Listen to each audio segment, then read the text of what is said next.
very good afternoon and welcome to this E-Symposium on money in politics, coming live to you from the NTV studios here in Kampala. My name is Charles Mwangu Shampagi.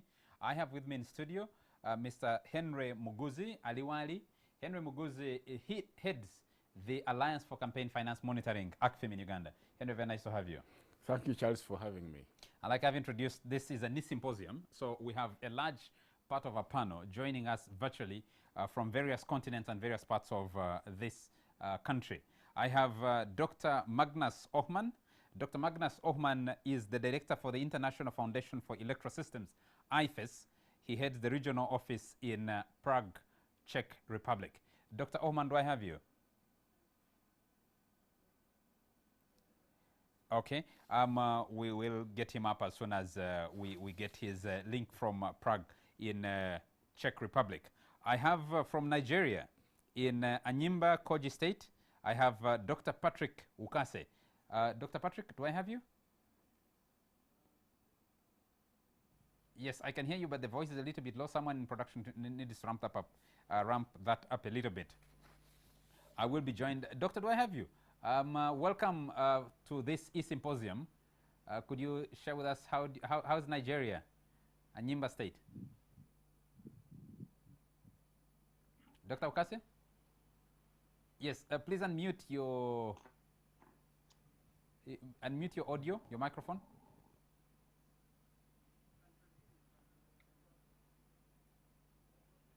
Let me proceed with introducing the rest of my panel as we get those clarified in a moment.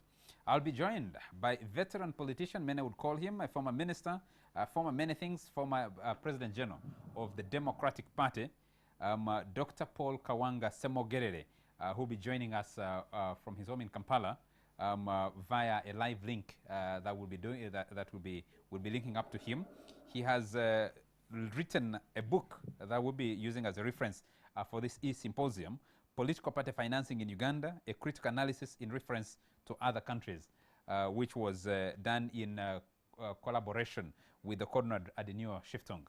Absolutely. We'll be joined also by, from Makerere University, Dr. Businje Kabumba, who is a lecturer at the School of Law, Makerere University. He teaches international law. He also teaches constitutional law and has done extensive research on these areas. He'll be joining us in a moment. And of course, we'll have other people joining us via this live broadcast from here at NTV and on social media platforms, which I'll be sharing and will be running on your screen in a moment. Let me start with you, Henry. We are going into an election, but it's not the first election we're having as a country. Yes. We've had many elections. And the question of money in politics has been evolving as our electoral democracy has evolved. I'll take you back a little. You have elections just before and after independence.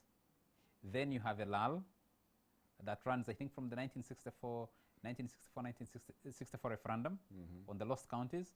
Then you're going into the 1966 crisis when we should have had our first general election.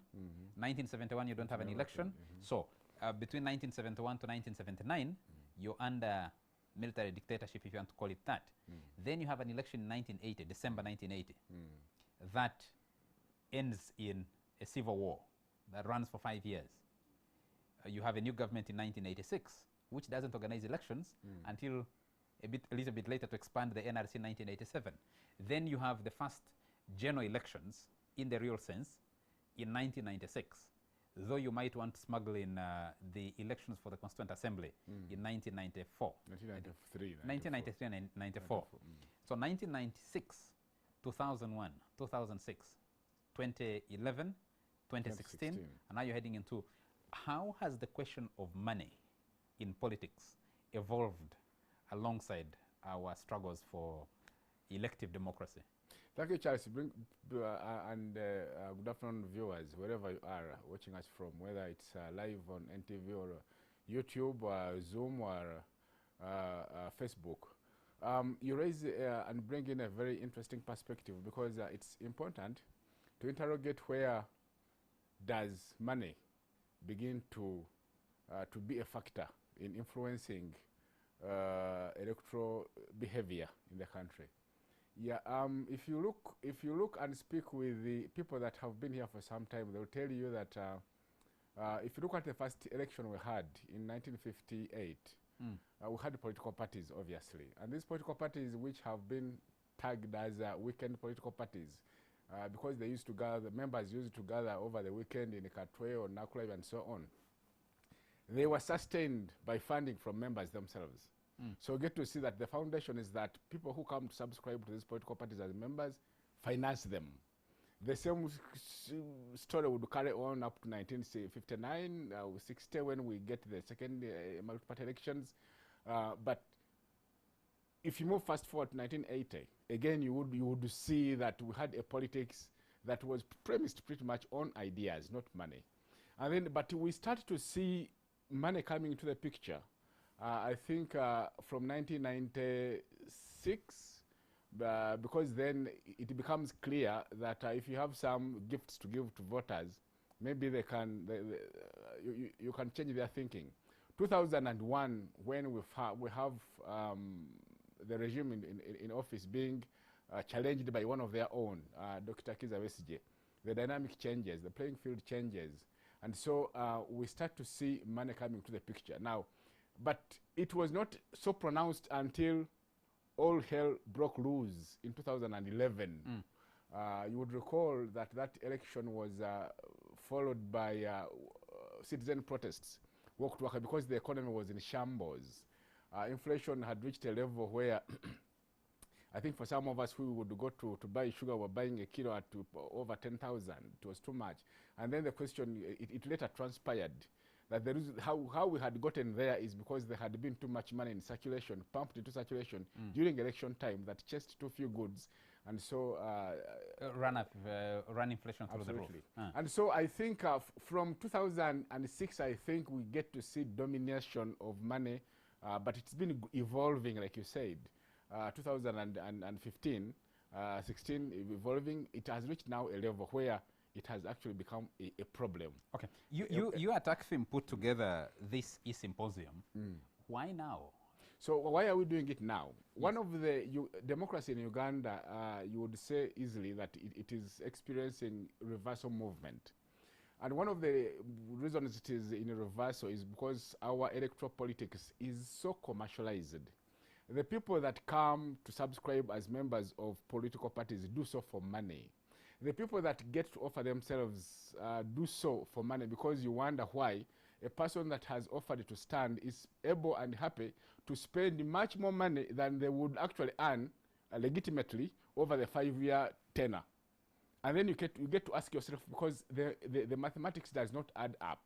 Okay, then you get to see there is a problem here. And then you come down to political parties, and then you see that there is one political party that is actually having so much spending power that seems to crowd out the rest of the political parties. The others get to be also participants. Okay. And so the electoral playing field doesn't get to be diverse. Why now? As we head into 2021, having seen the experiences of 2016, but also having continued to see how it has gone evolving, the writing is on the wall. Okay. That 2021 we'll get into the detail. Let me get let's run this like the symposium it is supposed to be. Yeah, so sure. We have a keynote presentation, a brief keynote from Dr. Ohman, who is joining us via a Zoom link from Prague, Czech Republic. Doctor, do we now have you? Dr. Ohman? Do I have Dr. Ohman? Okay, we'll get to him as soon as we're able to have him. I can see him. He seems to be on, but we're failing to get his audio clear in studio. But you are in circumstances where we have COVID-19 that has, for all intents and purposes, significantly disrupted the preparations for the 2021 elections. Does COVID-19 have an impact, in your view, on the aspect of money and politics as we head to the elections? Yes, I was being reminded earlier today, I think Peter Majela, who's a lawyer in this town, was reminding people who intend to contest for particular positions to check the timetable, the revised timetable, roadmap given by the Electoral Commission. Some should have resigned by Friday. Those serving in government or public office should have resigned on Friday. And those who needed to have their academic papers checked or verified by the National Council for Higher Education should also have had their, especially those standing for special interest groups and local government elections, should have had theirs checked. So we are in the middle of this campaign already, but it's very unusual circumstances. So what is the impact? So we think the impact is going to be enormous. First of all, when you conduct campaigns in a situation where the churches are not open, the schools are not open, you're not permitted to do to carry out open air campaign rallies, you're restricted to the media. That the impact is that by all intents and purposes you would spend less. Because first of all, we do know that most of the you should spend less. Yes. Because we do know that most of the spending that candidates incur goes through fundraisings in churches. The other bit of it goes into contributions towards school fees to the children of the voters. But also the campaign rallies get to be expensive because when you're organizing a rally, a lot of effort and money goes into it. And so if that portion of campaign spending is taken away and then you're restricted to the media, you should ordinarily on paper spend less. All right. But what are your own findings indicating? Because the question there would be for me, what is the more dangerous money in politics? Is it the money you spend on media, for example, like we have seen with the American election? It's very expensive, but a lot of that money is spent on marketing the candidate. Yes, how it is sourced is a problem in the US for its own context. But in the Ugandan context, is it money that is used to bribe or influence voters? Or is it the money that is spent on having a chivulu, if we could borrow the word, for your campaign rallies? There are two aspects to this. Of course, let's say that the most common aspect of campaign spending to the ordinary voter is that which speaks to the money that goes into the pockets of the voter, the inducement of the voter. Okay, that's the common one. But the most worrying is when these candidates get to spend lavishly on a number of things. I'll give you an example. If you have this candidate who, when they organize campaign rallies, it's a rally that has such a flashy platform, has quite a number of musicians singing, is a place where people come, eat, drink, and feast. But also on a daily basis, he has this long track which has a very powerful radio system with the Kadodi dancers. They are making rounds every day of the 90 days of campaigns. That escalates the cost. Now, when that happens, you get to see that well-intentioned members of society that would have offered themselves do not offer themselves.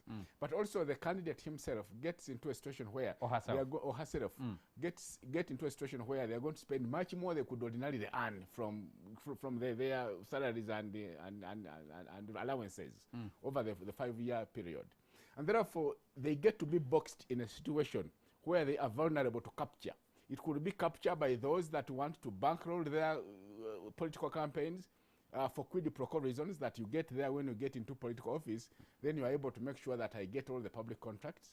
Or it could be dirty money coming into politics.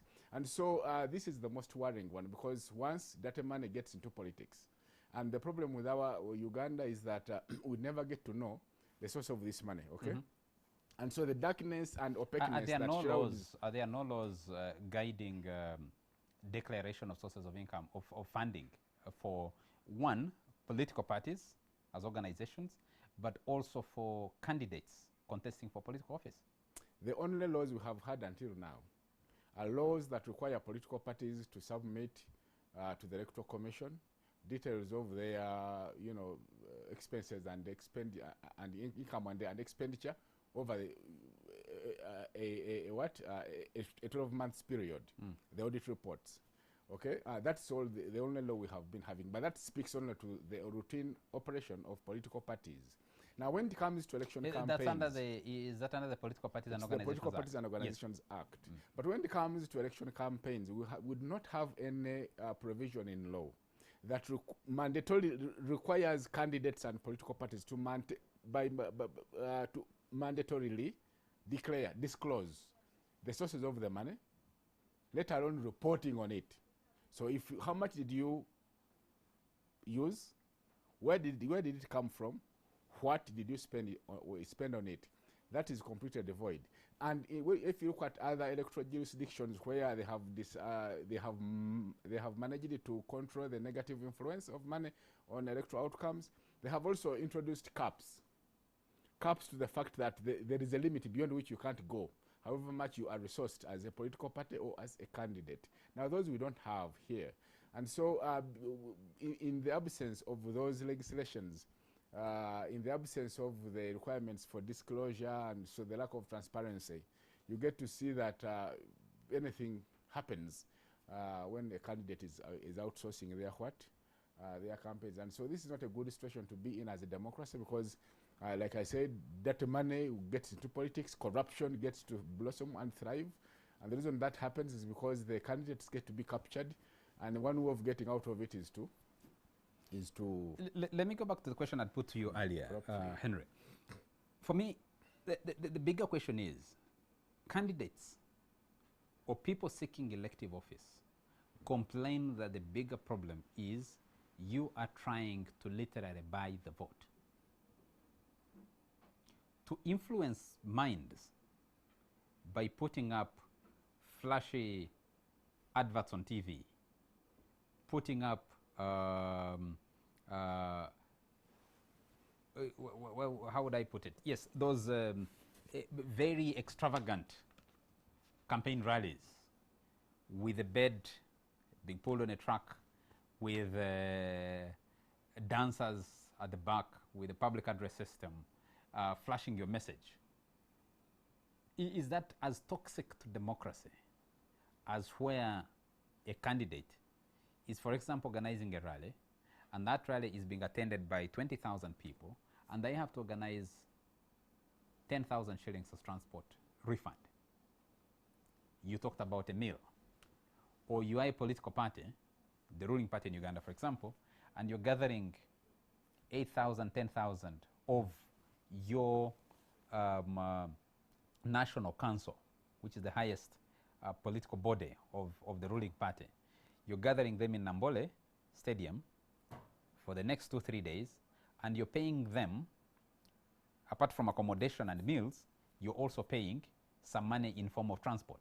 Never mind that you have transported them. The money that goes into the individual pocket, the pocket of the individual voter, and the money that goes on expenses related to campaigns. Which is which? I need I think it's the money that goes into the expenses that goes with campaigns. Because you see, for many candidates, actually, when it comes to getting money to the voter, they actually do so through campaign agents. And so on the ground, you have these men and women who have profiled themselves as those that hold sway within the electorate. Someone comes to you, approaches you, candidate, and says, behind me I have 10,000 voters. And therefore, to get to them, you have to go through me. So I need this much to make sure that my voter, the people behind me. What does that much do? So that much, he gets it and pockets most of it, and then passes on a few to the voters. And so these men and women who call themselves campaign agents are one of the biggest costs of campaigning. I'll give you an example. If you speak to most of the candidates today, many of them, of course, had budgets of 400 million, 500 million, but some of them, when they went to consult with their campaign agents, they have been advised to increase that money. Okay? Under this COVID situation? And so they tend to be the ones that determine how much you should spend. But also, when you get broke, they seem to also be brokers for money lenders, because we have seen them on a number of occasions, not only advising candidates to borrow, but also being connected to the sources of the money. And so Henry, can I disrupt you? I understand now I have Dr. Ohman joining us from Prague in the Czech Republic. Doctor, do I have you? Yes, you do. Thank you. Waiting for you, been struggling with the internet connectivity to get to you, but very nice to have you, Dr. Magnus Ohman. I hope I pronounce your name correctly. Absolutely. Thank you. Dr. Magnus Ohman is the director for the International Foundation for Electoral Systems in the regional office in Europe, based in Prague, the Czech Republic. Help me with those pronunciations as well. Very nice to have you for this E-Symposium, which we are running under the new COVID restrictions, largely unconventionally rather. We're doing it from the studios of NTV in Kampala, with you joining us from there. You had prepared a keynote that I would like you to briefly summarize from your experience working with IFES. Looking at electoral systems not across the globe. Could you briefly bring us up to speed and all our viewers and the people following this discussion? Absolutely, and thank you very much. The starting point for this is that money is an incredibly important part of the political processes all around the globe, and no less so in African countries. In fact, taking into account the financial situation in different countries, I would not be surprised if the election campaigns in some countries in Africa are among the most expensive in the world. Through money, political actors can influence the democratic process in a way that does not reflect how good their political ideas are or how capable the voters consider them. Okay, of course, money does not exist in isolation. It's a tool that can be used to influence the process. And by controlling how political parties and candidates raise and spend money, we can increase transparency in how the political process works in our country. So the International Foundation for Electoral Systems, or IFES, that I work for, supports transparency in political finance in many African countries. I've worked with political finance in Africa for over 20 years. I have the honor to learn from many Africans who are experts on various aspects of these complex issues. And one thing I've learned is that it is not enough to have regulations. All African countries have rules on political finance, but these rules must be suited to each country and support the democratic goals in that country. And it gets worse. Even the most suitable rules will fail if we pay insufficient attention to implementation. The biggest problem with controlling political finance in African countries is that no institution is given the necessary mandate, resources, and political independence to monitor compliance. My final comment is we cannot solve the problems around money in politics in African countries through legislative change and formal oversight alone. It is essential that the media and civil society are vigilant, and longer-term progress requires that politicians act responsibly and that voters consider what do they expect from their politicians and act in the interest of sustainable development. Thank you very much. Thank you. Doctor, let me stay with you for a minute. On that same question, I was asking Henry where he thinks money becomes very toxic in campaigns, money in politics, where it becomes more toxic. You have a situation in some jurisdictions where the money is used to directly bribe voters. In some others, the money is used to promote a particular candidate or political party. And you raise a very important question. Should we be focusing on what the money is spent on or where the money is coming from? Well, that's an easy question. We need to do both.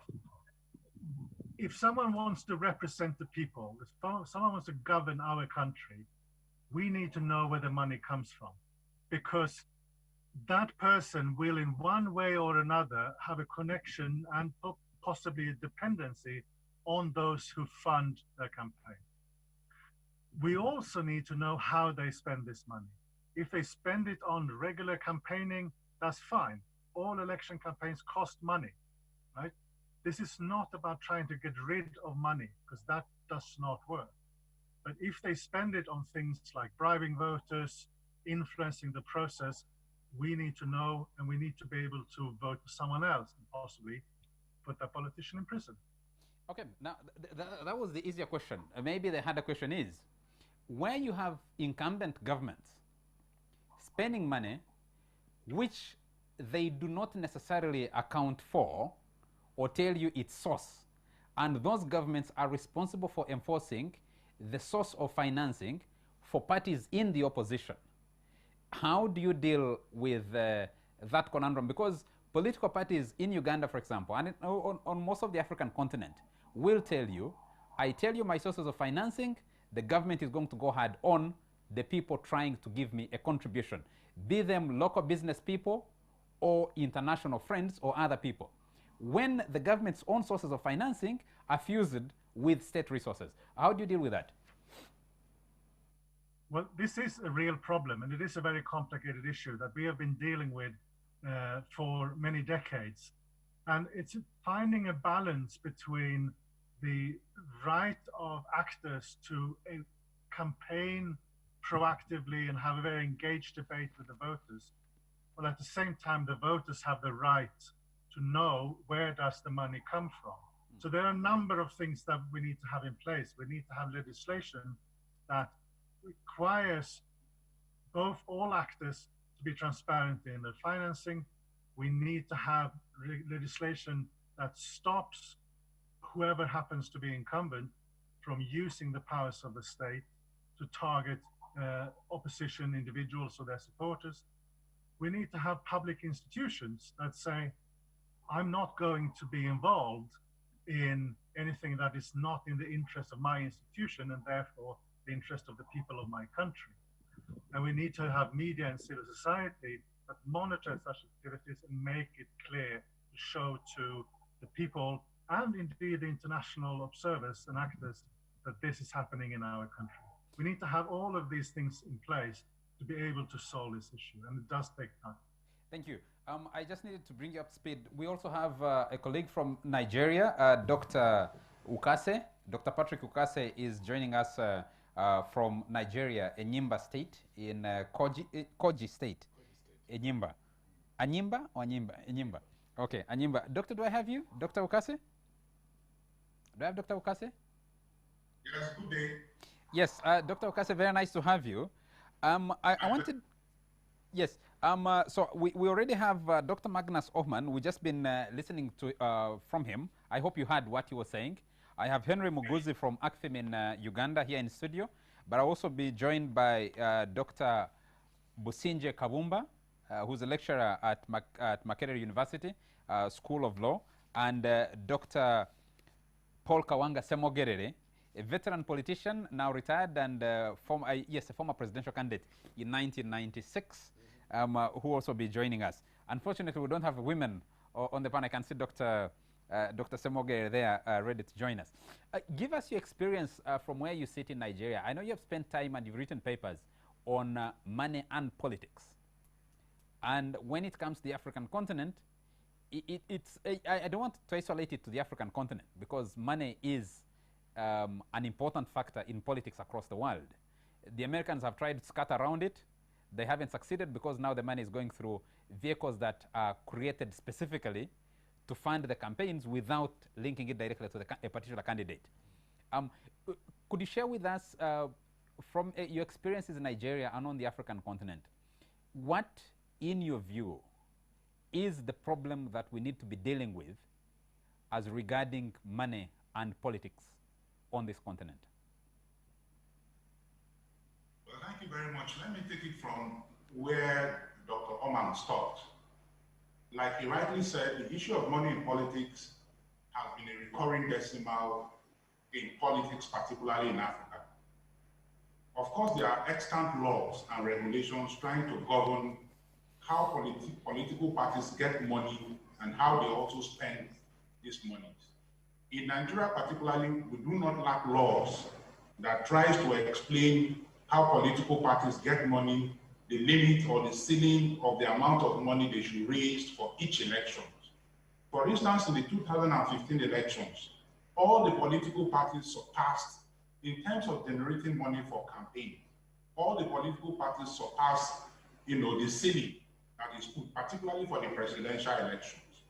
And my findings also show that all the political parties overspent, spent more money that was required for them to spend during that elections. And so this poses a number of questions about the efficacy of our democracy.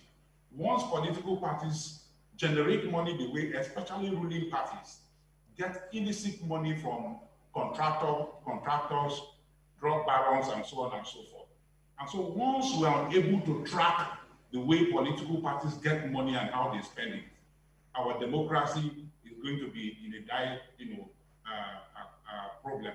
Now, let me say that the crisis that we face in Africa today has to do with the nature and character of our politics. If we don't fix our politics, we definitely cannot fix the economy. And so political parties and the type of democracy we practice throws up, the type of economy that we have. And so in the last 20 years, particularly, let me talk for Nigeria, in the last 20 years of our democracy, we've seen a situation where politicians spend beyond their limits. They generate money beyond the ceiling and also spend beyond that limit. There are laws, like I said initially. The 1999 Constitution of Nigeria, as amended, states very clearly that 6 months after every election, the political party is expected to submit its audited accounts to the election management body. But I can tell you for free that this has hardly been the case. Quite often, elections come and go. The election management bodies have become toothless, especially in terms of monitoring election and campaign finances. And so that is where we found ourselves today. And a number of civil society organizations have been trying to work in this regard, but the implementation has been the challenge.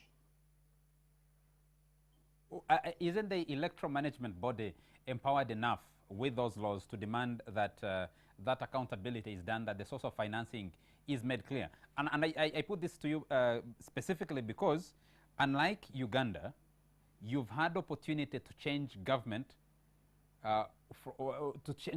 in your last election when Goodluck Jonathan lost his election and Buhari came in. Do you have what is it that the electoral management body can do to enforce the law that it has to facilitate it gain this access to the sources of money? I can't hear you clearly. I was saying, yes, I was asking the question that why is it that electoral management bodies are unable to enforce the laws that they have to demand for this, the sources of financing and regulation of money in politics?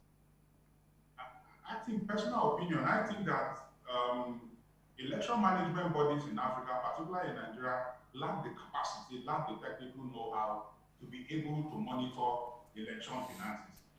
You know that for you to be able to manage election finances, you need to have a whole lot of capacity and the required equipage to be able to do that. Now, quite often, election management bodies in Nigeria are more interested in conducting elections. They are not interested in, investigating or interrogating how monies are generated by these political parties. All they are interested in is, so there is need for them to activate the aspect of monitoring of campaign and election monies.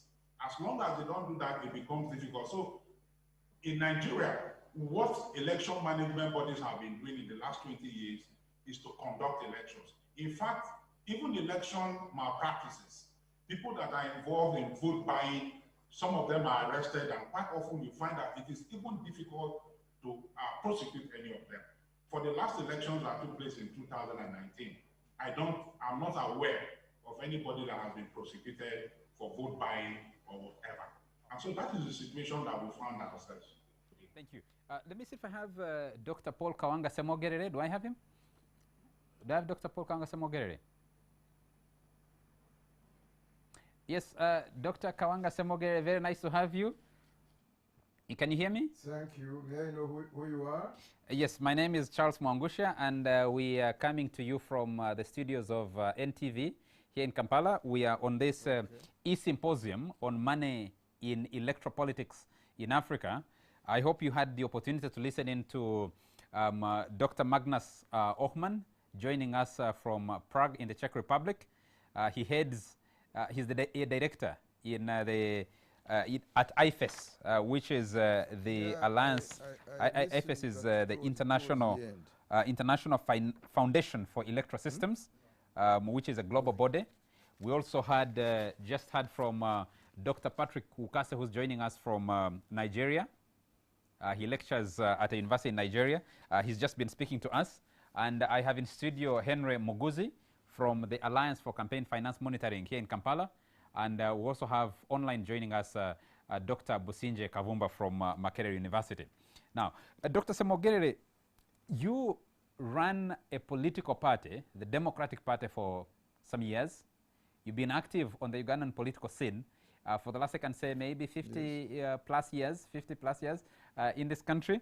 And more importantly, you authored a book called Reality Check, Political Party Financing in Uganda, a critical analysis in reference to other countries. My question to you is a general one. Could you give us a snapshot on your appreciation of money, the crossroad between money and politics, and how it influences democracy, particularly in this country and on this continent? Thank you. I'm glad you have read my book on political party financing. In that book, I set out a 6-point feature framework which explains the kind of support which parties require for proper functioning, particularly during election time. But I said these features are conditional on the ideological, constitutional, and legal framework. And it's my experience in this country, and from the information I have even from other countries, particularly in Africa, that the ideological setting is faulty. It's authoritarian. Consequently, the mechanisms which would be put in place to enable parties to access the money that is required for them to perform their work properly cannot do it properly.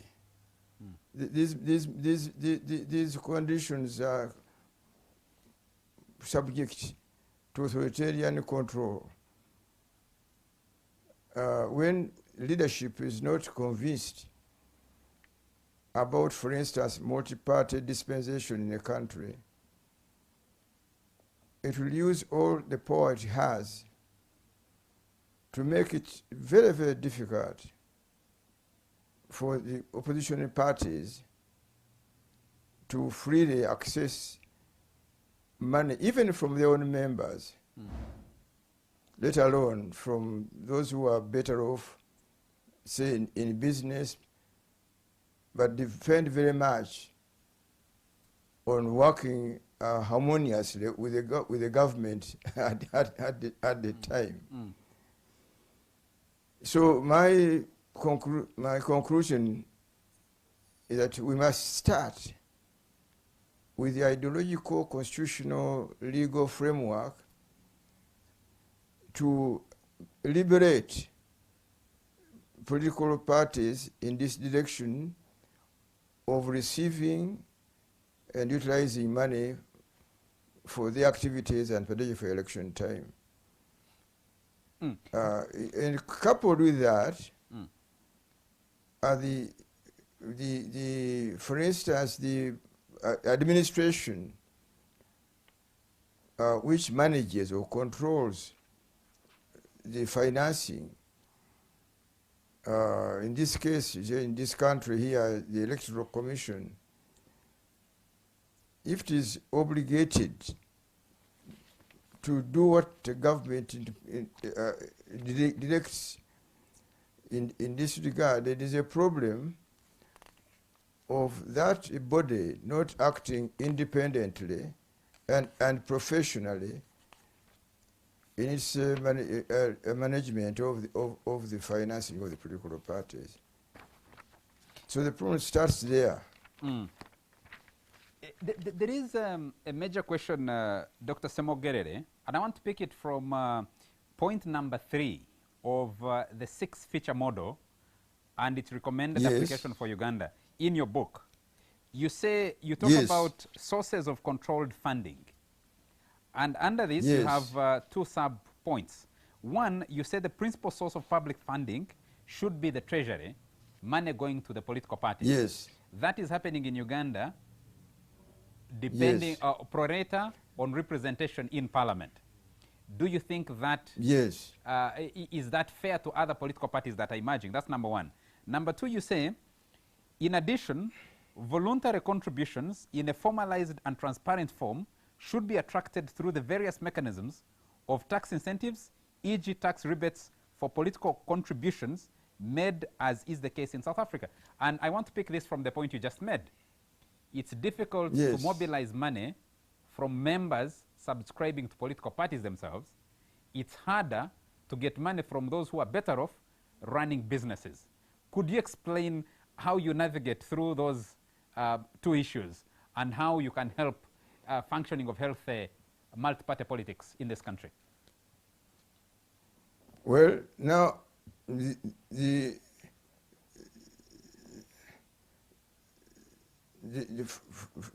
control, I mean the sourcing of this money, if you look at the sources and the formula or the criteria on which that money is distributed to the different political parties. In a country like Uganda, where members of political parties in parliament are elected on a winner-takes-all electoral basis, you have an initial problem that formula does not necessarily ensure that the members who are elected to parliament command the same support compared to other parties, or to their rivals in this case. Some person may even get as low as 20 or 30% of the votes in his or her own constituency on the basis of this winner takes all. And if you read that book and also my other writings on this matter, I have strongly supported a change of the system from winner takes all to proportional representation system, which ensures that the people who are elected actually command majority of the voters in their constituencies, whether it's one party or political party. So that is one very important point.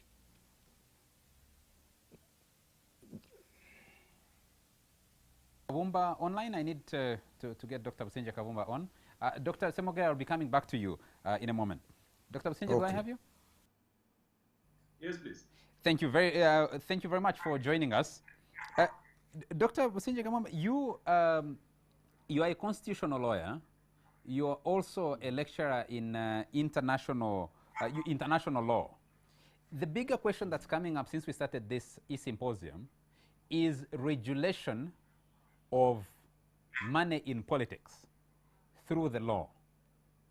But these countries, especially on the African continent, and this country in particular, is replete with potential landmines when you use a strictly legal approach to dealing with the question. All the contributors, from Dr. Magnus Ohman to Dr. Ukase in Nigeria, to Dr. Semogerere, to Henry Muguzu, whom I have in studio here, have talked about where you have the incumbent government also regulating the electoral body and the weakness of electoral bodies to enforce these regulations. How do you navigate around this? Is the legal approach the right approach?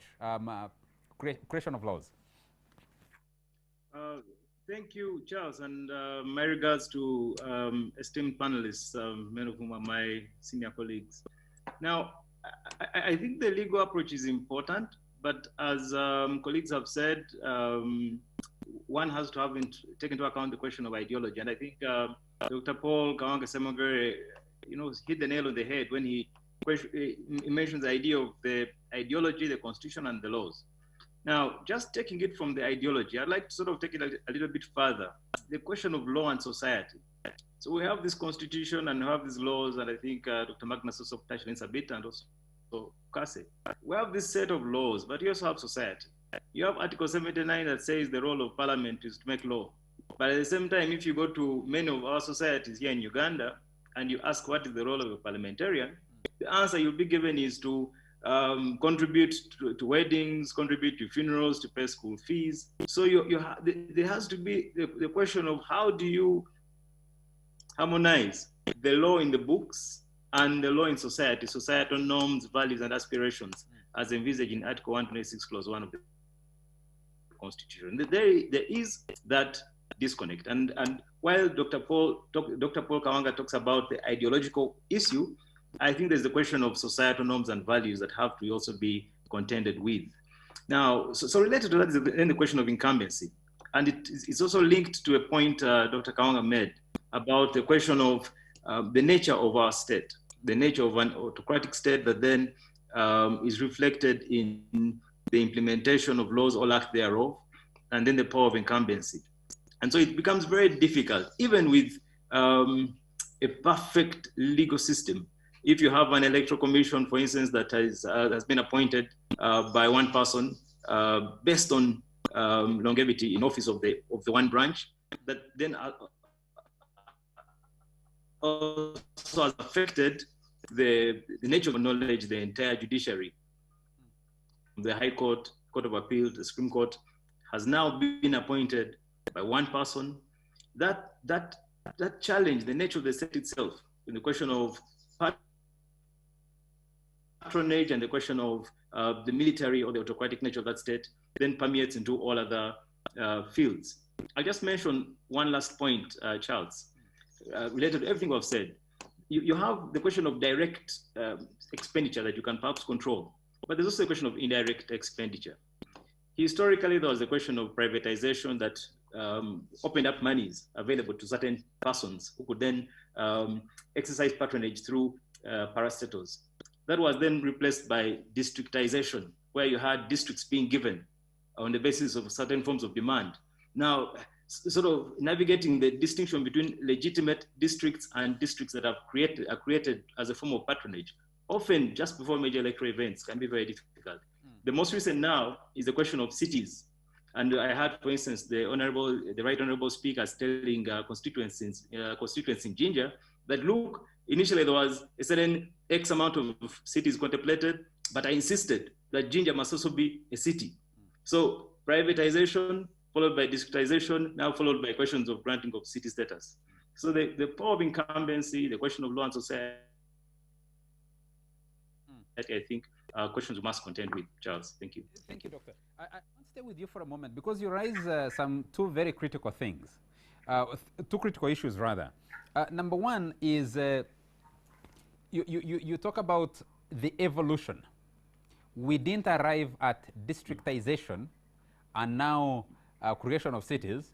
I must tell you, I also come from a city, and I belong to about 3 or 4 multiple cities. I'm a citizen of many cities, and of course that will balloon the representation in Parliament. You talked about societal norms, and I was challenging before we came on air. I was challenging Henry on when did this start, and he was retracing for us when we started elections, just pre-independence and post-independence. But we can lock this in on the last 35 years of the incumbent government. We had an election in, a general election in 1996.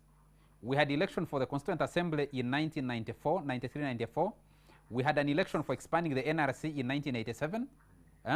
And then you have the regular elections after the 1995 Constitution took effect. 1996, 2001, 2006, 2011, 2016.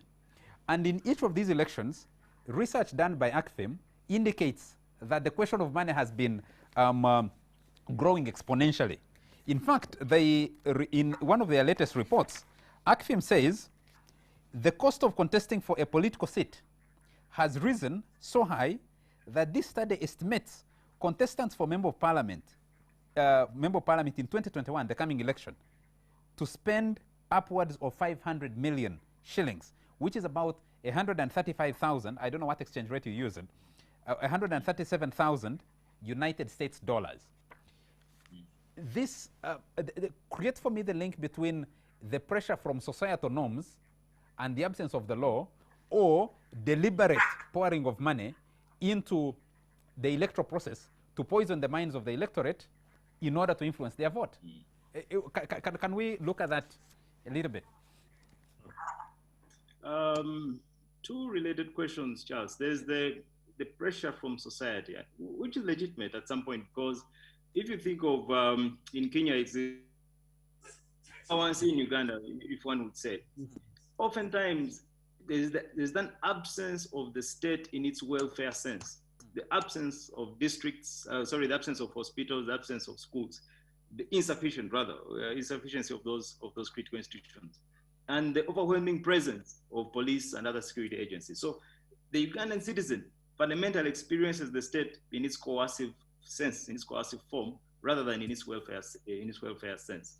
So in a sense, the election then becomes a time for the citizen to extract something back from the state that they cannot ordinarily get in between elections.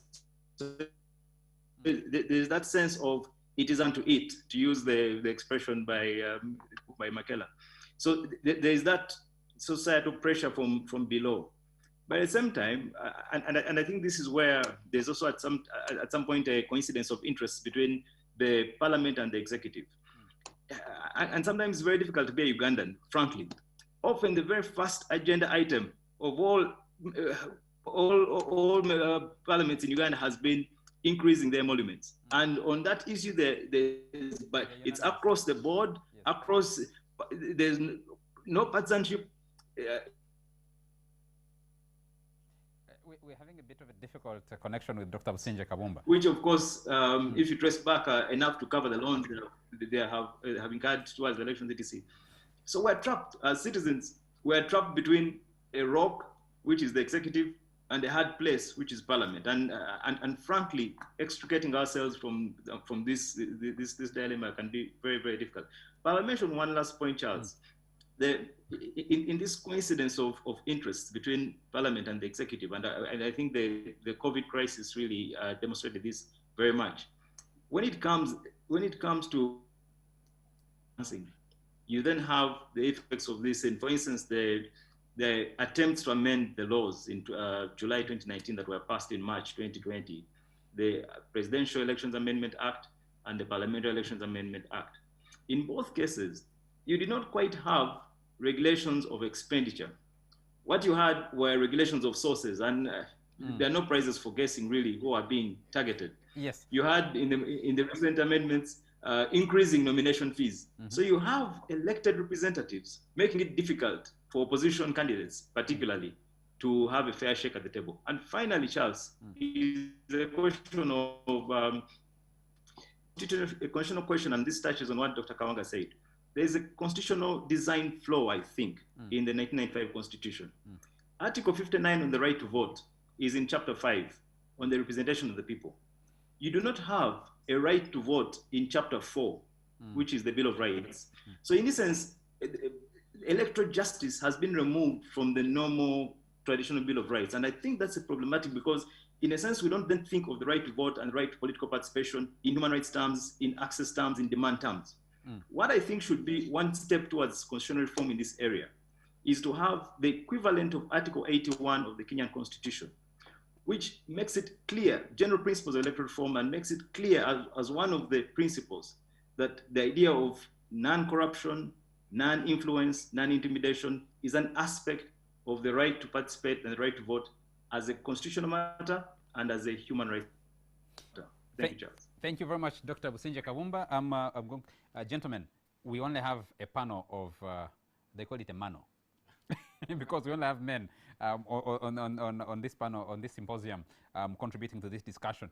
But I'd like to request you to kindly stay where you are, especially those of you joining us virtually. We'll take a quick commercial break, and when we come back, I'm interested in two questions.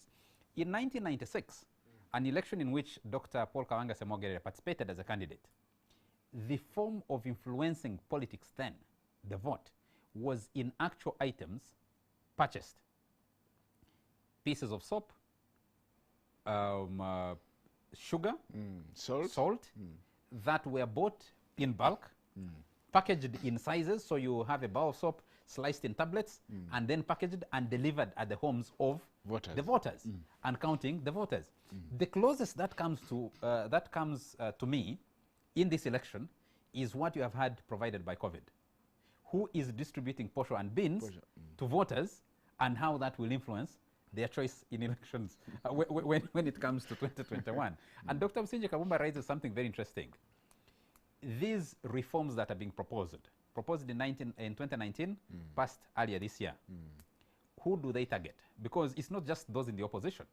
If you're an incumbent, and from your parliamentary salary and emoluments, you're able to raise an increased amount for nomination fees, you're actually blocking your opponent who doesn't have money, a young person who maybe hasn't had a job but is thinking they can contribute to, or you're aiding a person who has been holding a public office and has amassed some money on their own to be able to navigate through this. Henry, let's deal with that after a very short commercial break.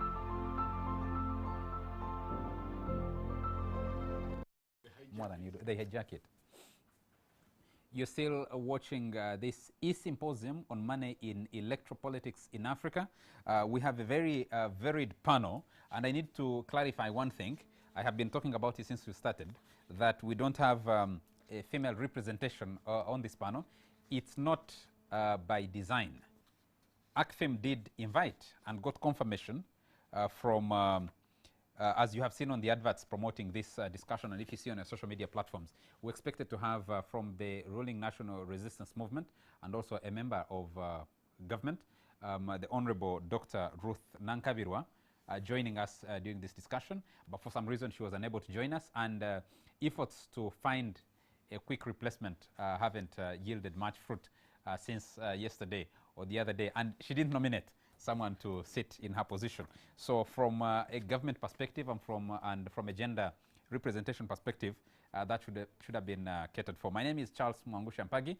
I am moderating this E-Symposium. I have with me in studio Henry Muguzi. Henry Muguzi leads the Alliance for Campaign Finance Monitoring, ACFIM, which is a civil society group that focuses on electoral democracy, but the aspect of money in politics largely. I have from Prague, the Czech Republic, I have Dr. Magnus Ohman, who gave us a keynote at the beginning of this discussion. Doctor, I hope we still have you. Just raise up your hand and to confirm that I still have you. Dr. Magnus Ohman. Yes, wave to our viewers. I have Dr. Patrick Ukase joining us from Nigeria. Dr. Ukase, could you also wave to our viewers and confirm that we still have you on the panel? Yes, I can see you there.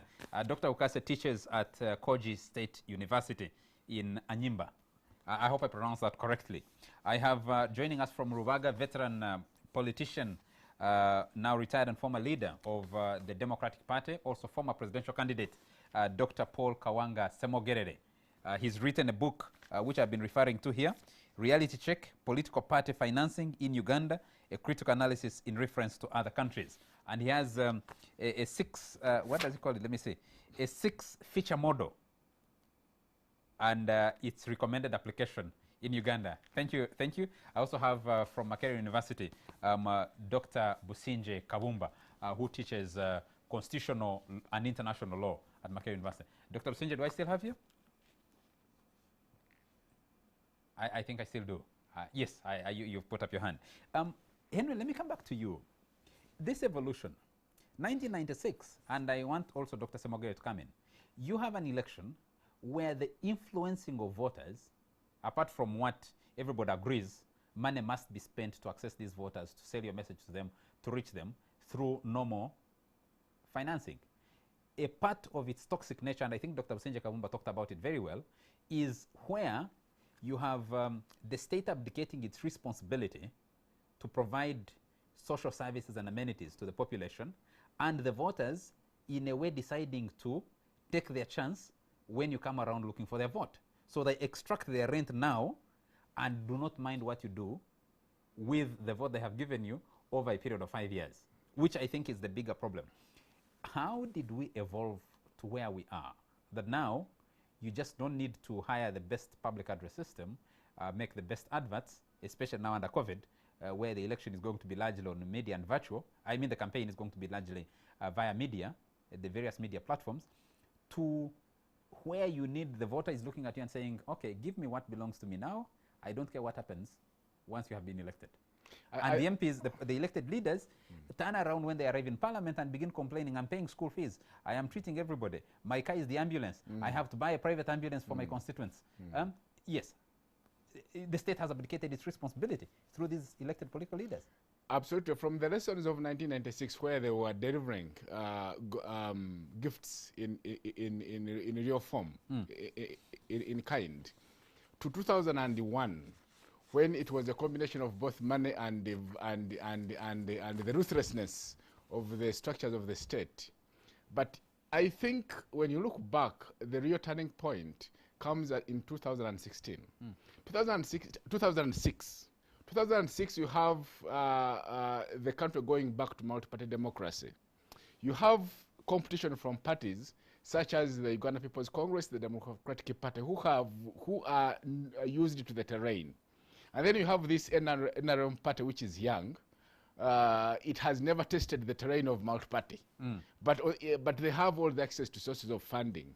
I think it's then that competition gets to be so cutthroat that now we start to see money coming to the picture. So 2006, when competition is really high, faced with the competition from all these political parties, it starts to now to sink and register in the minds of the political actors that you see money can work, because it actually worked in some constituencies where those that had funding really made it through. And so we would see then it taking a different dimension in 2011 to where we are now. So I think the real source and origin of this commercialization of electoral politics can be traced from as far back as 2006, when Uganda returns back to multi-party electoral politics. Dr. Semogerere, watching from where you sit now, your own campaign in 1996 and the subsequent campaigns in 2001, 2006, 2011 to 2016, and now going into 2012, how has the use of money changed over the years? Well, first of all, in the concept paper which you gave us, research was carried out in Kampala, and as many as 42% of the respondents confessed that they would give money, they would give their vote in exchange for money given to them. Then what about the sources of the money? You will find that the incumbency has free access to a lot of public funds. including money he gives out in official donations, which at the beginning was only about 6 billion, and has been going higher and higher ever since. And now it's almost 200 billion. Yes. Yes. And in the course of duty, the incumbent and his followers, friends in the party, ministers and other DCs, they have a lot of public funds which they access and give out in donations on various functions and otherwise. So this is a way, a very subtle way to influence the vote at the end of the day.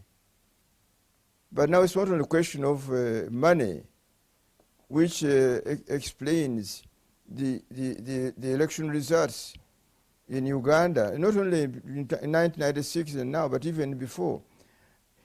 You have, for instance, the governance and the security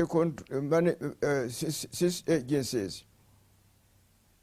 When they oppress the opposition parties, ordinary voters are affected, and many times they fear to stand up and stand behind their candidates. In addition, money is now used even to bring in otherwise illegitimate voters.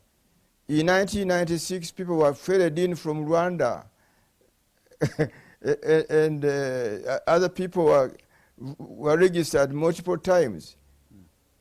So these things are brought about because of control, but also money, which is accessed by leaders in the government who don't really cherish multi-party politics.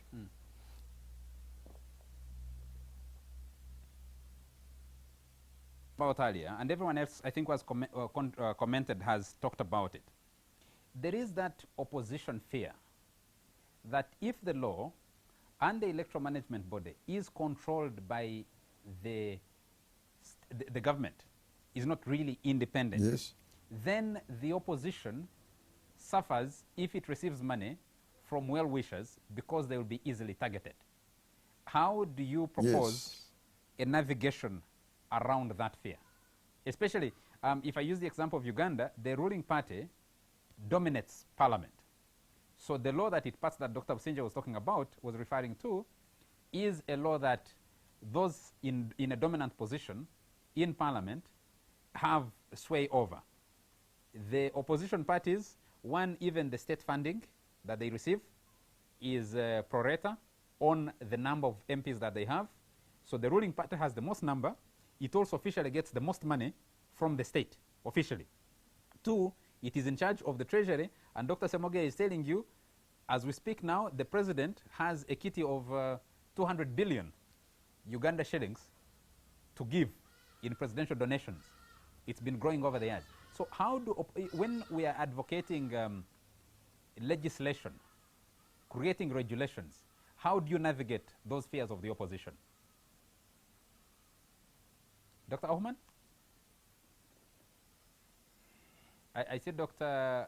Semogere wants to come in and respond to that. Dr. Magnus Ohman, are you on? If you could come in, and then I'll go back to Dr. Semogere quickly.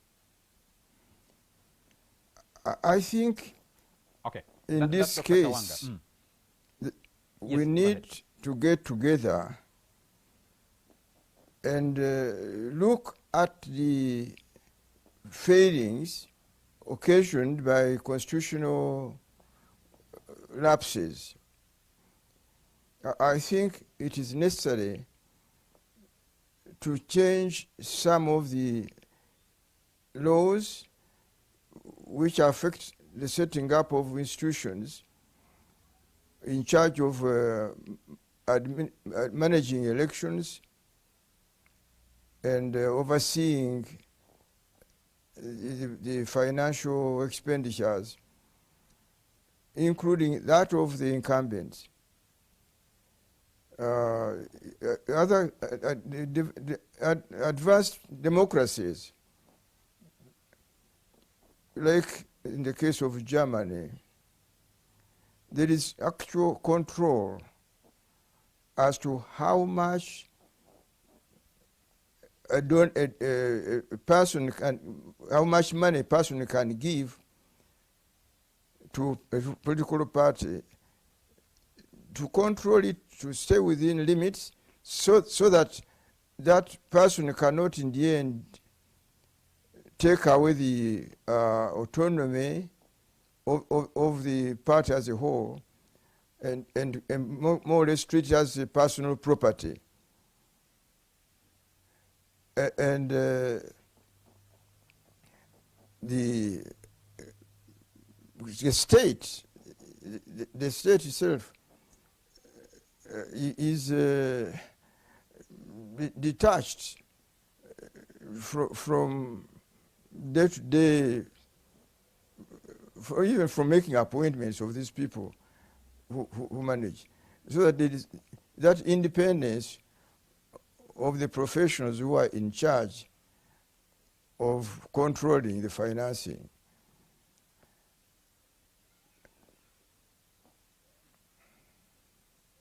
Around that, weak enforcement, especially against incumbent governments that also use or have the opportunity to use their majority in parliament to design the laws in a manner that benefits them, and they have access to state resources.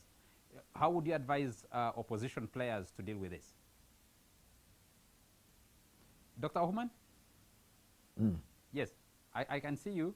Are you on? Yes.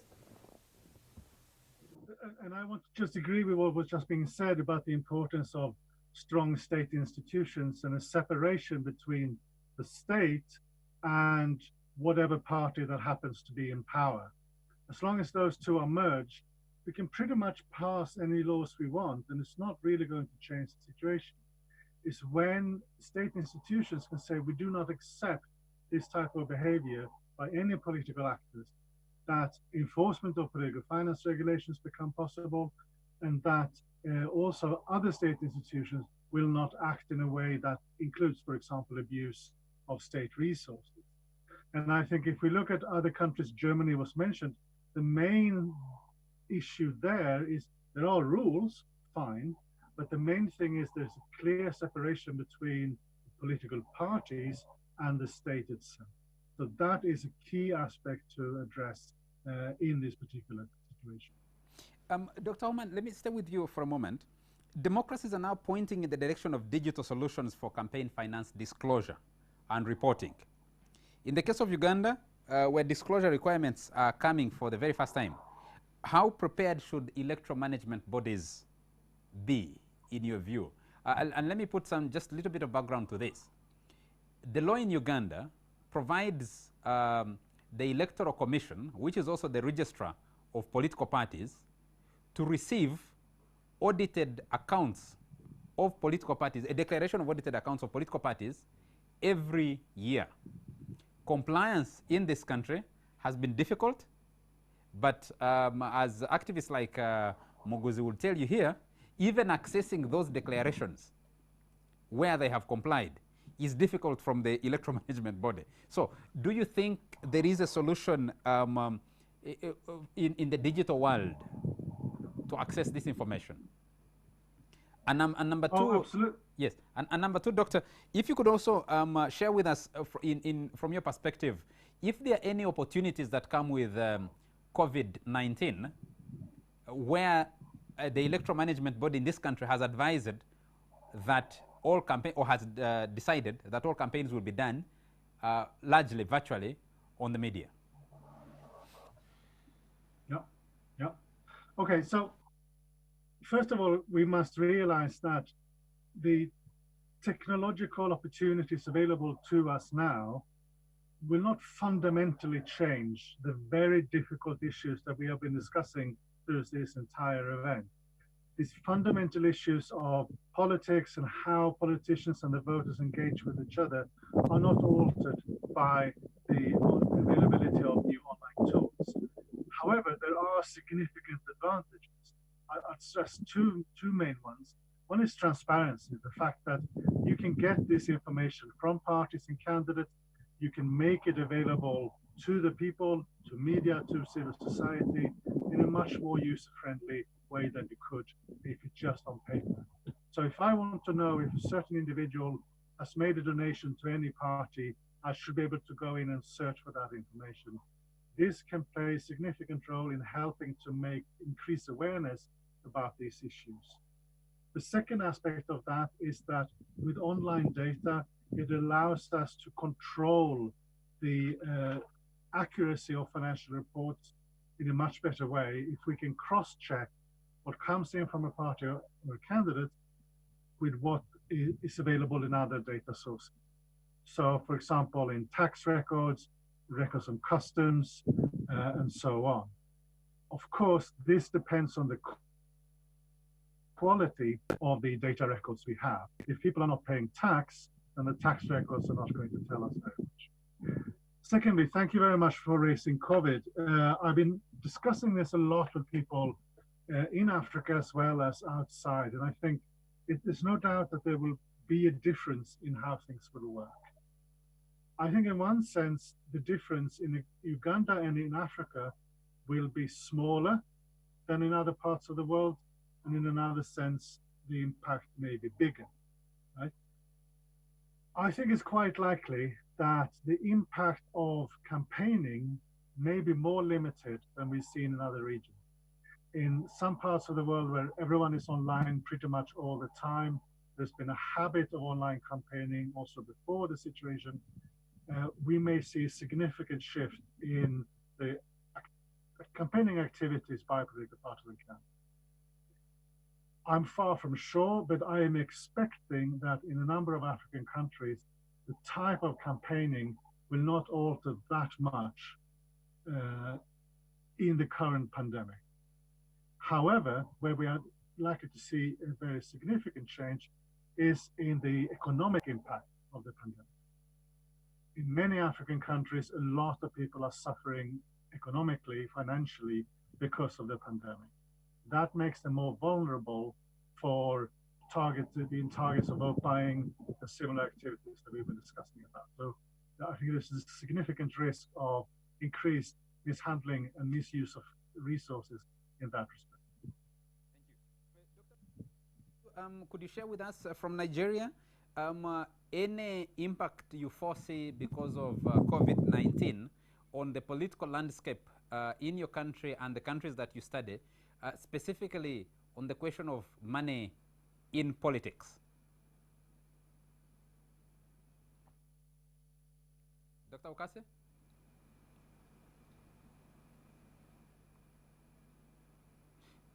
Can I pass the question as we try to reestablish the link with Dr. Okase to Dr. Businje Kabumba? Dr. Businje, how do you see the impact of COVID-19? And I need to go back to you on that question.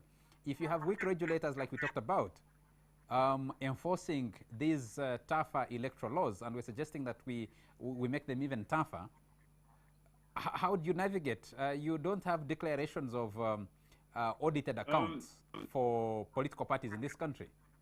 You go and get a few sheets of paper after an election cycle, and when Henry Muguza and his friends at ACFIM do their own study, they find the numbers don't add up. The parties tell you we spent so much. When you actually check how much they spent through other methods of verification, you find that they spent a lot more. How do you navigate around those issues? Yeah, of course, Charles, we have we run a dual model here in Uganda, as in many places, I'm sure, where you have the formal economy, and then you have another economy. You have civil servants and other persons who earn 1 million officially, but have assets in the excess of 1 billion. So in a declaration of income and is always going to be a difficult thing. But that said, there's even the fundamental question itself, even before we go into electoral financing, and I think there was a seriously missed opportunity for a serious reflection as to what COVID meant for normal life in Uganda as we knew it, including normal processes, registrations of persons, you know. I won't go into it, but the whole question of the state of emergency debate. If that had been more reflectively response to even the choice as to whether to have elections or not. You know, I normally cite the quote, the Constitution is not the suicide pact. We're now caught in between the question of scientific elections, which are anything but, and as Dr. Oman has said, how are we going to reach a population that has challenges of access to internet in a country where you have a tax on the internet and you don't even have sufficient internet penetration, but you're telling parliamentarians that they must now campaign through, there's a tension there of a considered, a thoughtful, a rational, a principled approach to the question as to whether to declare a state of emergency under the Constitution or not. But we are where we are. And already the situation in which we are is exposing some of those challenges, and the power of incumbency is getting even greater. One example, I think, Dr. Ruth Acheng, a perfect technocrat who was handling the public health crisis presented by COVID, and then suddenly Dr. Ruth, it's her right, of course, as a citizen, to declare a candidacy for parliament. But think about the unfortunate person that must run against Dr. Ruth Acheng, who is every day on TV telling us how. So, in other words, Dr. Ruth Acheng has access to the population about. So that's incumbency. That's incumbency right there. And that's reflected in so many other ways. And I think Dr. Kawang made the point about the question as to how you come up in one of the presidential election petitions, where the executive announced a massive donation of halls just before elections. Now, how does the person on the ground distinguish between a government program and influence peddling, improper expenditure? One related point, Charles, is the question of, okay, and the Court of Appeal in particular has had to grapple with this particular point in relation to parliamentary election petitions, appeals that are coming to the Court of Appeal. The idea of community bribery, is there such a thing? And the Court of Appeal is grappling with this question. A member of a contestant donates an ambulance and emblazoned across the Charles Mangusha aspiring MP. Is that a bribe? Since it's not targeted to one particular person, is it a donation? And how do you distinguish between the two things? Difficult questions. Going back to the question still, of course, that we raised earlier as to our society and a missing state, the state that's missing in real terms. How to roll back that, I think, calls for at the root of all this. I think Dr. Businje, we are grappling with the exact challenges. Trust. At some point, we must go back to those fundamentals. Thank you. Thank you. We're grappling with exactly the challenge that our virtual, some people have called them scientific, and Dr. Businje Kavumba calls it right and says they are nothing but scientific, is that if you have this kind of internet connectivity, how are you able to deliver the message? But also the other advantage that he was talking about, if you have had, for example, the president, I think we are running through 16, 17 addresses to the nation on specifically the subject of COVID-19 since March. But you have also had the president at multiple other events that give him exclusive access. And you're asking, where are his opponents? Now, if you take that down a little, you're talking about the Minister of Health, who is on your TV every day, and now in an electoral process. And people have been joking on social media, I think over the last 2 days, contrasting a photo of her doing, I think, her campaign consultations in a yellow dress, and And Member of Parliament, Semu Junganda, being roughed up by the police. On the other one, the police are protecting her. And this one, he's being roughed up by the police. People also comparing. You have the government on one hand distributing relief food under COVID. You have Muhammad, Zake, the MP for Mitiana, hospitalized for distributing food. How do you navigate around some of those issues? Because at the end of the day, if you put a bill to the money spent on distributing relief food by the government and by politicians aligned to government that were not disrupted, the distribution of face masks, for example, and you monetize them, where, like Dr. Businje Kabumba was asking, where do you draw the line? What is government program? What is NRM delivered, for example, or People Power delivered, or UPC delivered, or People's Progressive Party delivered? In these circumstances, isn't that part of the conundrum that money in politics is? How does the regulation, revised or old as it was, the one coming into force now, how does it account for some of that? If you have an ambulance which is a running billboard for Henry Muguzi, and then you have another ambulance, a running billboard for Charles Mwangusha, another ambulance, a running billboard for Dr. Businje Kabumba, how do you account for that if you're tracking money and its influence on politics? I think, Charles, you raised a very interesting point, and we are talking about the contradictions within of the state. And Dr. Kabumba put it very well. The state of Uganda and many other African states being present and absent at the same time. When you want it to deliver social services, it is not there. When you hold a placard to demonstrate your displeasure, it swings into action immediately. You wonder, where has it come from? It has not been here for so many years. And so that is the context within which we are trying to practice our democracy. And so a democracy where the lack of political tolerance is almost the norm. You have a government in power that is willing to use everything at its disposal to make sure that they stifle the coming up of the others. The other contradictions we have. You have the political parties that have not been able to train and bring through leadership.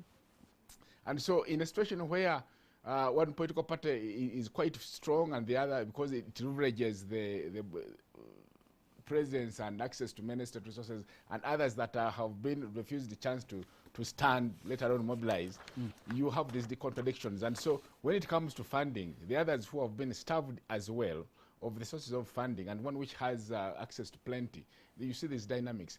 I think these are some of the things that I think the time has come for the citizens, the people of Africa, in our respective countries, to start a serious conversation about what kind of democracy do we want to exercise. Because you look at democracy the way it is defined by the makers, the framers of democracy, and get to contrast with what we have on the ground, you see the exact opposite. I think we need tolerance, we need openness, but also we need people who are able and willing to let democracy grow. At the moment, that seems to be missing in action. I wanted, Dr. Ukase, do we have you back? We needed to share your experiences in Nigeria, especially under COVID-19. And I know that Nigeria, like you have seen the link with Dr. Businje Kabumba dropping, the states charge for bandwidth, the laying of cables within individual states, and that raises the cost of internet, and therefore you have a number of a significant portion of your population unable to access internet, or if they can access it, it's either unreliable or very expensive to access. You're trying to apply those in a situation where you have COVID-19, and you're trying to regulate money in politics. There are those political leaders, especially incumbents, who have access to the media for free for a long time. How do you quantify that when you're dealing with the question of money in politics? Well, for us, we need to contextualize this issue very, very well. When we think that because we have COVID-19, and so everything will fall into place, I'm not a pessimist, but I want to be pessimistic at this point. We need to understand the extent to which politicians and political parties are desperate. They are desperate for power. And when you are desperate for power, you do everything humanly possible to get power. Now, my elementary definition tells me that a political party is a group of people that believe in the same ideology, who work and make group efforts to win and control state power for the purpose of furthering that ideology. But in Africa, much of Africa, we have a new definition for political parties. For me, political parties are a group of people who, or a group of businessmen or entrepreneurs who, make group effort to win state power for the purpose of pursuing their business interests. And so when the intention is to pursue business interests, you do everything humanly possible to, profit in the process. And so the commercialization and monetization of our electoral process must be understood in the context of the desperation of politicians in Africa and in Nigeria. There are so many levels at which political parties continue to monetize and commercialize the process in order to win political power.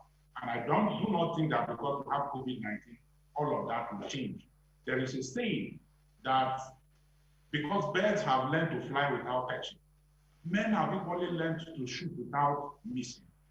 The political parties and the politicians will go out of their way, despite all measures that are put in place to curtail, the commercialization and monetization of our electoral process. I'll give you a number of examples. In Nigeria, there are so many levels at which money is used to rig or to influence the people during the election. During the primary election process, delegates are bought. Aspirants at that point can move their delegates to a specific hotel for a period of time. At that point in time, the delegates are taken care of by the aspirants. Their hotel bills are paid, their food, their drinks, and they are kept in that place until the day of the election. They are moved in a bus to the venue of the election to vote for a specific aspirant. That is at one level. Then you have at the day before elections also. All these political parties have agents. They move from house to house and give people money to vote for them on the day of election. And on the day of election proper, there are so many measures or ways of rigging. One of them is at the polling unit. Even at the polling unit, money is shared.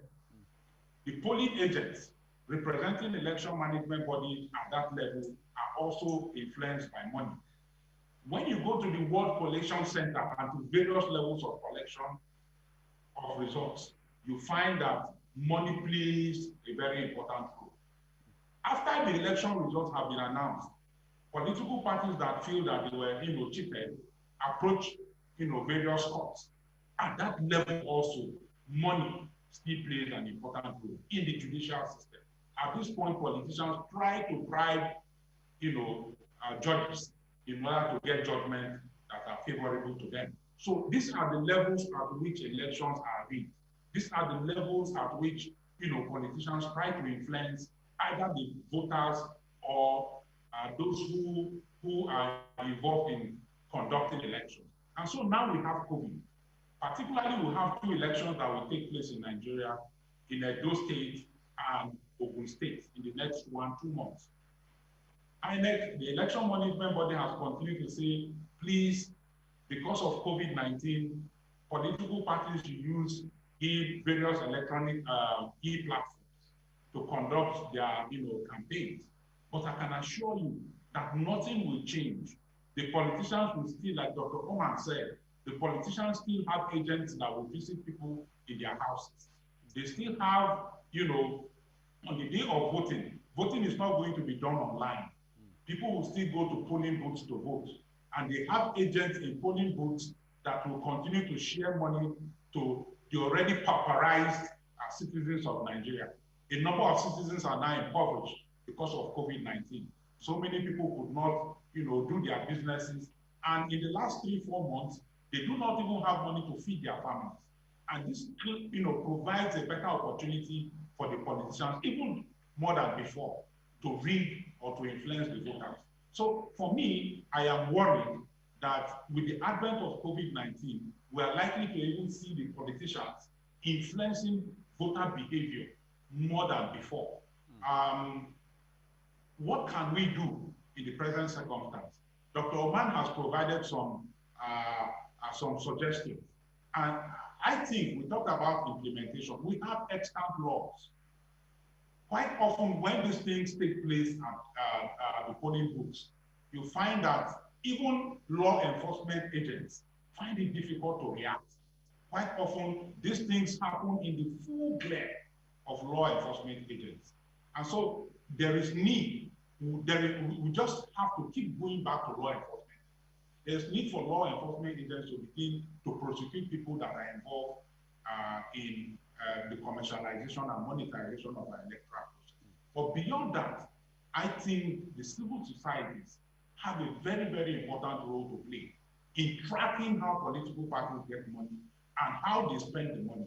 Because the election management body clearly does not have the competence and the capacity to be able to do that. For instance, if the ruling party in Nigeria spends more than the amount of money that is required for an election, do you think that the election management body that is appointed by the ruling party can question the ruling party? It is not possible for election management body to question the ruling party because the chairman of that election management body is appointed by the president. And so that is why I think that civil society organizations, the press, will need to track and check what politicians are doing and how the politicians are spending money with a view to exposing what they have been doing in our electoral sector. Thank you. Thank you. I think we have very active participation of our participants, especially on Twitter. The hashtag is Money Politics in Africa. And I can see debate, production team will help me with some of your comments and I can share them. I've seen some comments from Patricia Munabi. I can see other people making comments. If you have questions, I also pick them up and see if I can ask. But I want to pick one of the participants to this E-Symposium to share with us because where you sit at the Public Policy Institute, Mr. Emmanuel Kitamirike, you're studying these things and you're engaging in these discussions around preparations for elections in 2021. Yes, please go ahead. Go ahead. Thank you so much. Thank you so much, Charles. My name is Emmanuel Kitamirika, and Charles, as you rightly say, we've been doing a study on the cost of politics, and we've been looking at almost all the aspects that we've been looking at. But one additional important aspect that we've been focused on is what is the impact of the cost of politics on inclusive political participation? And I'm not going to share preliminary analysis, but I want to share some insights because we just began the analysis. And I want to hint on something that has been touched on, but I will touch it from a different perspective, and that is the political architecture that we have in this country as a key driver of the cost of politics. I know that Dr. Kawanga has talked about the issue of ideology. I think Dr. Kabumba talked about the failure of government in delivering essential services. But I think what we are getting from the study that we are doing is that we have an extortionist patronage system that actually depends on money to survive. And this system demands allegiance and loyalty in exchange for resources. So if you're going to be part of this system, you must be loyal and you must pay allegiance to the system if you are going to survive in the political arena. And the most important thing that we need to note is that, you see, the challenge of addressing money in politics in this country is that money actually is the foundation on which this NRM system survives. So if you're going to remove it from the politics, you are actually talking about the very existence of the political system that we have at hand. I want to give you a very specific example. You've not talked about the issue of internal party candidate selection processes and how that is driving the cost of politics in this country. There are certain regions or districts in this country where when you get the yellow party card or you become the party flag bearer of NRM, you are already assured of winning the elections. So candidates will do whatever it takes to ensure that they actually get the flag of the party, because that is an assurance. But Charles, I think for me, where we need to pay a lot of attention, as most of the panelists have said, is then what needs to be done to ensure that we either reduce or actually regulate money in politics. I think for me, that's the elephant in the room. And we've talked about the issue of the electoral management board, specifically the Uganda Electoral Commission in this case. We all know that in Uganda, the regulatory framework is almost non-existent, as the EC is not held accountable for lack of regulatory expedience. You see, the EC, as seen in other countries, is preoccupied with delivering elections and not doing the other obligations or mandates, including ensuring that political parties are actually adhering to the Political Parties and Organization Act. And for me, the question is, how do we get the Electoral Commission to play this mandate? I think as citizens and civil society actors, we have an obligation to hold the Electoral Commission accountable to this mandate. If we don't do that, no one else is going to actually hold the EC accountable. Not political parties, because they benefit from the whole concept of money in politics. They are the ones that are either not submitting returns to the Electoral Commission or actually are engaged in practices related to increasing the money in politics. And I think for me, the conversation here should be one of engaging the EC to ensure that it is held accountable to undertake its mandate. Charles. Emmanuel Kitamirike from the Public Policy Institute for those insights, and we'll be looking forward to reading your study and as we further this discussion through this campaign season in this country and through to the elections and beyond. I'd like to ask Dr. Magnus Ohman to prepare to respond on this as we come towards the end of this symposium. Election campaign financing trends and relevance of campaign finance laws in building sustainable democracy in Africa. What the impact is. I needed to go back on that and lock it in as we come towards the end. For Dr. Ukase, I would like you to think about mitigating the corrosive effect of money on electoral outcomes in Nigeria. What impact will COVID-19 have on this? You already talked about some of these issues, but I need you to hammer them in as we bring this discussion towards the end. For Dr. Paul Kawanga Semogerere, formal and informal oversight on of political party and campaign finance in Uganda. What impact will COVID-19 have from your perspective? Dr. Businje Kabumba, I need you to give me some recommendations on how we navigate through this. What can you propose as practical remedies for taming the use of excessive money in electoral politics in Uganda and elsewhere? I've seen Patricia Munabi. I would be really keen to have a lady come on, but if I don't, can I have another participant, someone following us on the Zoom link? Can production upgrade someone and get them to contribute? Just tell us your name. Yes, I can see. Just tell us your name and where you are contributing from, where you're following this symposium from. Put your question or comment very briefly. Is that Fortunate? Fortunate? We can see you, but we can't hear you. Yes, please do come on. Yeah. You can hear me now? Yes, Fortunate, we can hear you. Your voice is a little bit low, but we'll be able to pick you. Yeah, I'm not so Fortunate. Yes. From Ruchida. Yes. Yeah. If you can stabilize your camera, I think you're using your phone. Just stabilize and speak to us.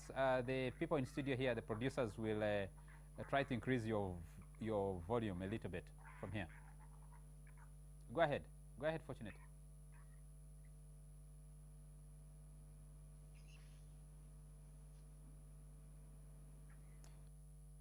Go ahead. Africa has already been Yes. A lot of economic hardships even before COVID-19. And now during the COVID pandemic, it is going to bring a lot of much gaps in the electoral financing, since most of the incumbent MPs will be benefiting much, leaving out the people. Go ahead, we can hear you. Unfortunately, we can hear you. Just go ahead. Just carry on. Okay, that's a little bit difficult. And since we are stressed for time, let me start with Dr. Paul Kawanga Semogerere to respond to the question I put to you, but also make your final comment to this discussion. If still you could help me mute Fortunate's call. Dr. Semogerere, if you could come in, give us that oversight in a form of wrap-up of this symposium. Political party and campaign finance in Uganda. What impact will COVID-19 have on this?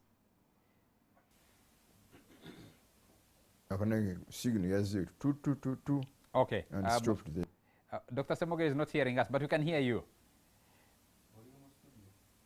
Can I get someone else in the meantime? Let me go to Dr. Magnus Ohman.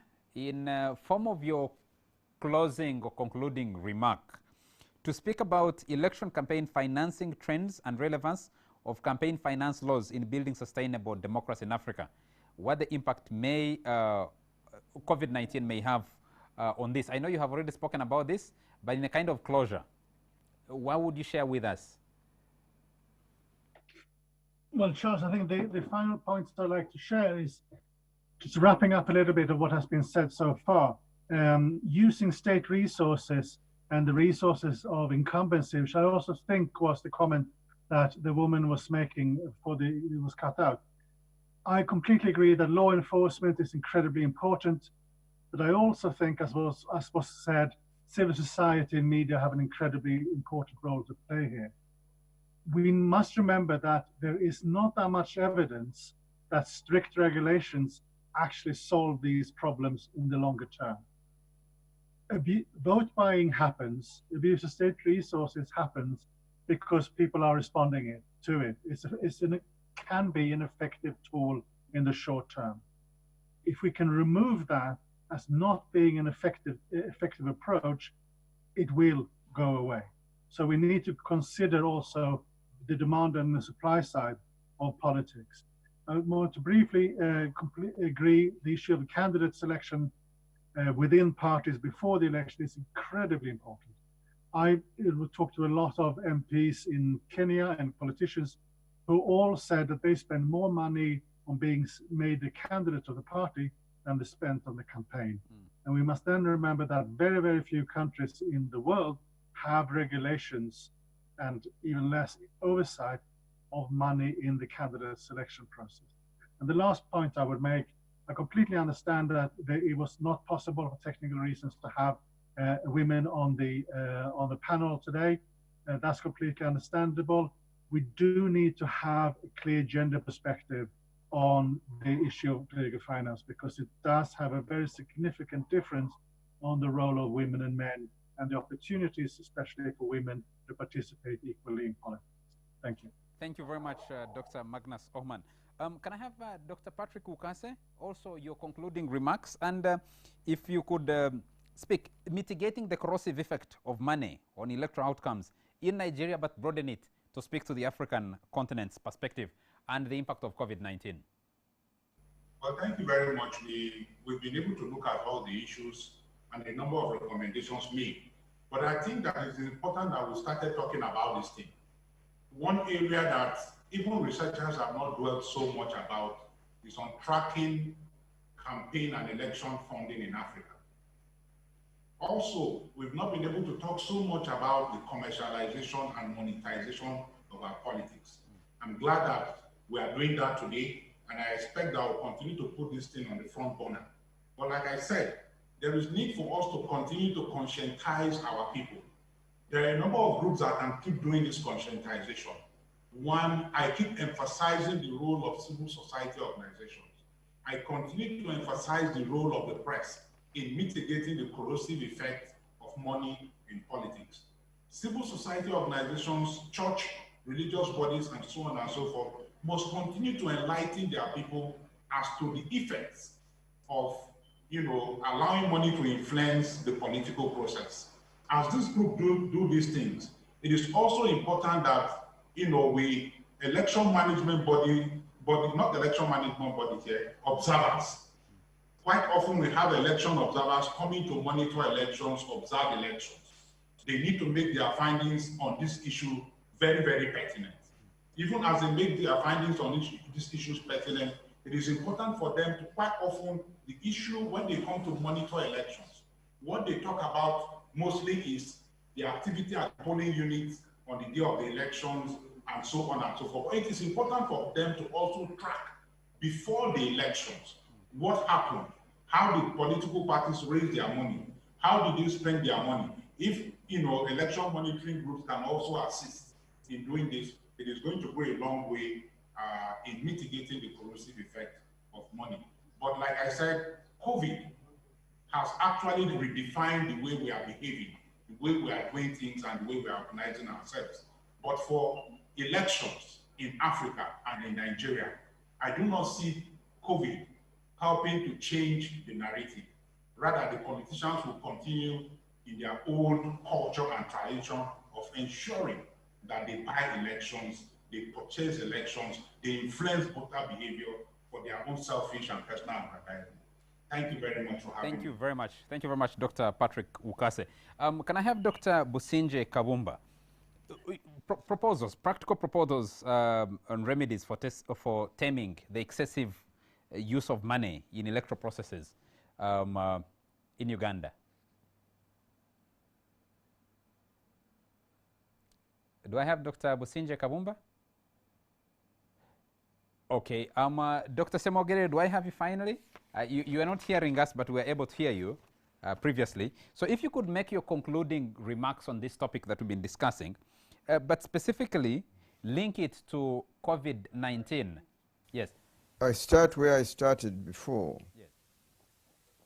It is extremely important that we revisit the constitutional and legal framework to ensure that democracy under multi-party dispensation is to be embraced wholeheartedly by all institutions in the government, including the military, the intelligence, let alone parliament, the judiciary, and the incumbents in office.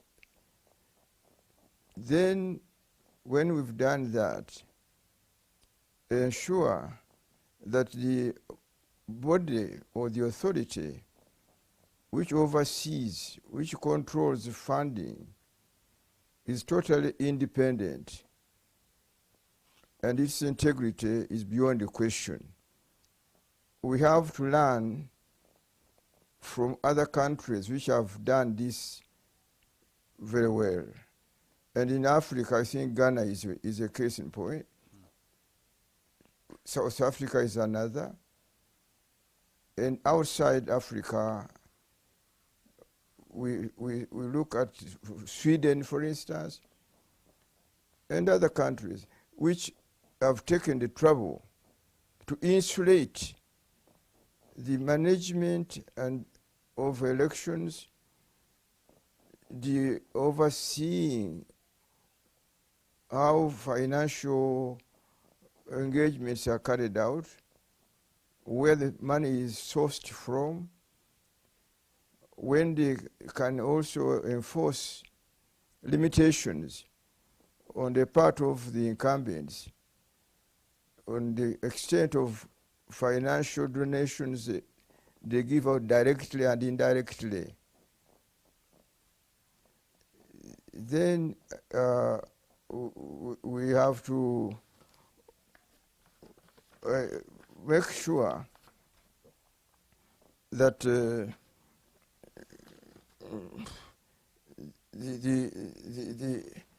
parties themselves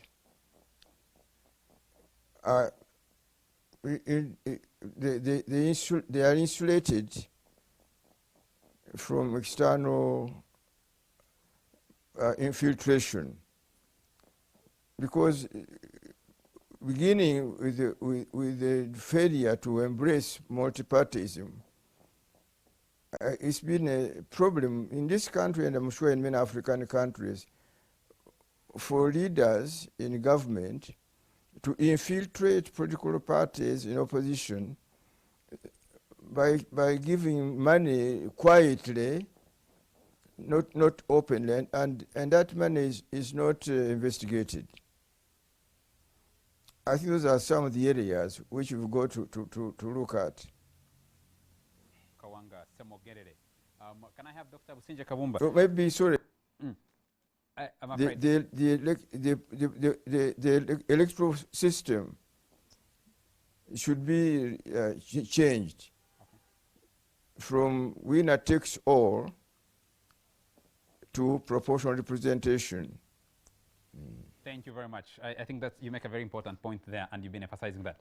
Dr. Businje Kabumba, your concluding remarks on this, and propose in summary form some practical remedies for taming use of excessive money in electoral processes in Uganda, looking at our context. Okay. First of all, my very interesting internet is brought to you by MTN Uganda, everywhere you go. That is at MTN's door. Now, two quick points. Number one is one of the excluded groups that hasn't been mentioned yet is the youth. The increase in nomination fees has a disproportionate impact on the youth who are trying to join politics, because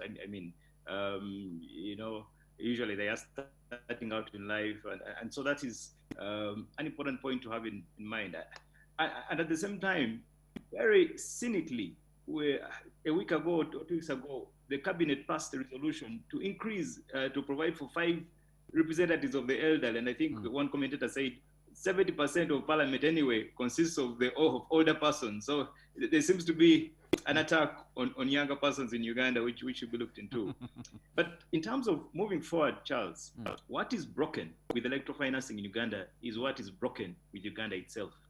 The structural, the historical tensions, the historical illegitimacies of the state then reflect themselves in patronage systems, in the use of vote buying, etc.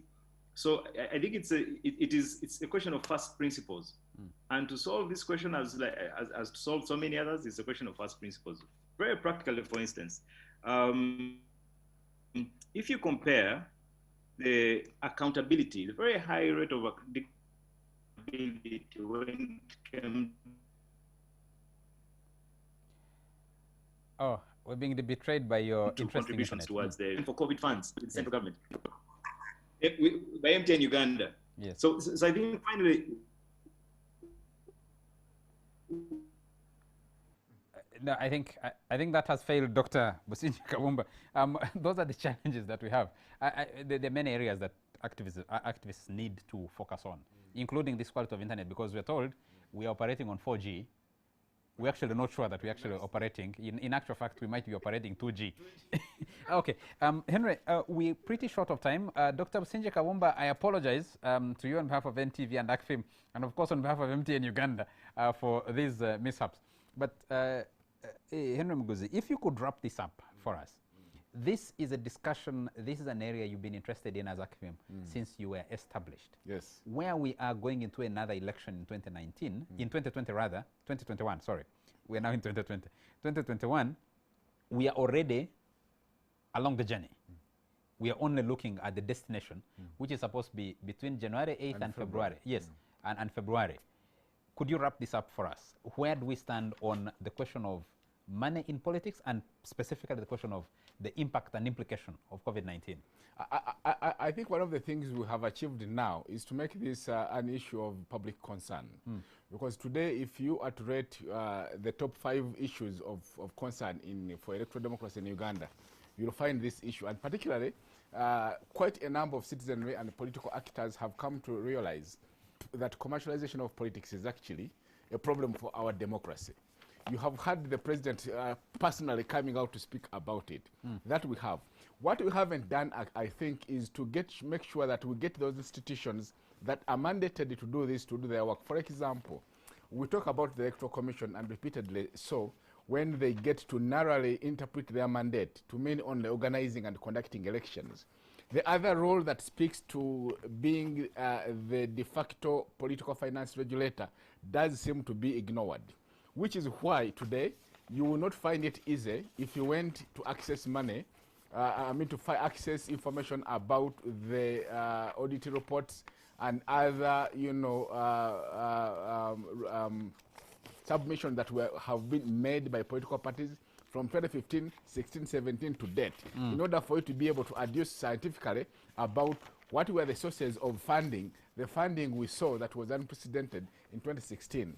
Okay, I think the time has come also to rethink whether the Electoral Commission can continue to carry on both roles, the role of an electoral management body and also the role of a political finance regulator. I think we need to rethink that. Thank you very much, Henry Muguzi from ACFIM. I need to start with these Zoom participants that we had hoped would get on. So Emmanuel Kitamike, thank you for your contribution. Fiona Nyamutoro, wasn't able to get to you. Fortunate Niwasa Asra, thank you for your contribution, though we got cut off by the interesting internet connectivity. Elijah Cheptoek, I hope you're following.